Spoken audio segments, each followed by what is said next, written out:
Kasunod nga po ng inanunsyong service contracting program ng gobyerno, nabuhayan ng loob ang ilan sa mga tsuper na nakausap ng GMA News. Habang ang iba, may pangamba. Balitang hatid ni Bea Pinlac. Mahigit isang buwan nang halos walang naiuuwing kita sa kanyang pamilya ang tsuper ng jeep na si Mang Alfonso dahil sa taas presyo sa diesel.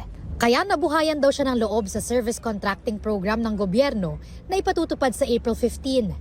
Sa ilalim ng programang ito, babayaran namin ang ating mga operator at driver ng mula 40 pesos hanggang 100 piso kada kilometro. Dagdag ito sa kanilang kita mula sa pamasahe. Mas okay naman ng kaunti yun kasi sa panahon kasi ngayon, hirap ang biyahe namin eh. Halos wala na nga lang kami kitain, kaya nga lang, nagmamalasakit lang kami sa pasahero. Tama lang yun, magkano sila sa amin. Ayon kay Pangulong Bongbong Marcos, humigit kumulang 50,000 pampublikong sasakyan, 1,000 operators at 15 milyong pasahero ang makikinabang. Ipatutupad ang programa sa off-peak hours para raw matiyak na may masasakyan pa rin ang publiko kahit hindi rush hour. Kakabitan ng GPS o Global Positioning System ang lahat ng mga unit na sakop ng programa para ma-monitor ang biyahe nila.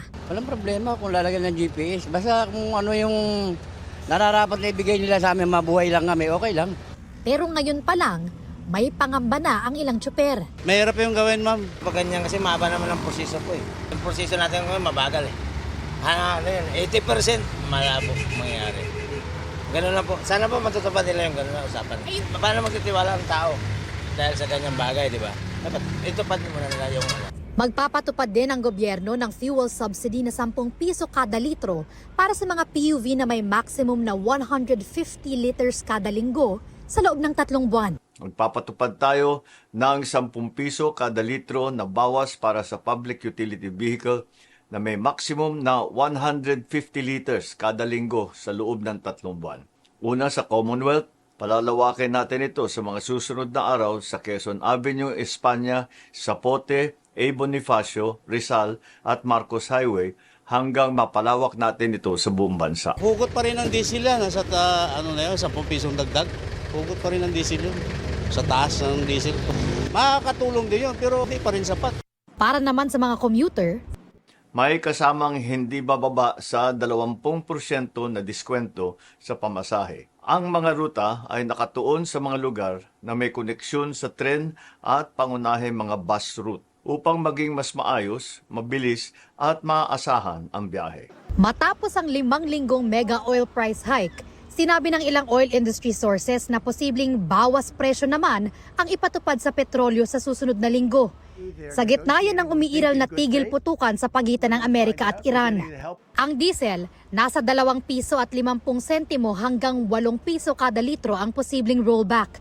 Piso hanggang 4 na piso kada litro naman sa gasolina. Ayon sa presidente ng Jetty Petroleum, posible nga ang rollback pero kailangan pang i-monitor muna ang sitwasyon. So nakita ho natin doon sa early trading ng crude at saka yung indication din ng MOPS na may konting pag-akyat kumpara doon sa settlement niya. Baka mabawasan po yung possible rollback. Pero siyempre malaki rin po yung factor dito na magiging forex kasi naging malaki yung in-appreciate ng peso. Ang binabantayan, ang resulta ng trading ngayong araw at sa magiging pulong ng Amerika at Iran. Bea Pinlac, nagbabalita para sa GMA News.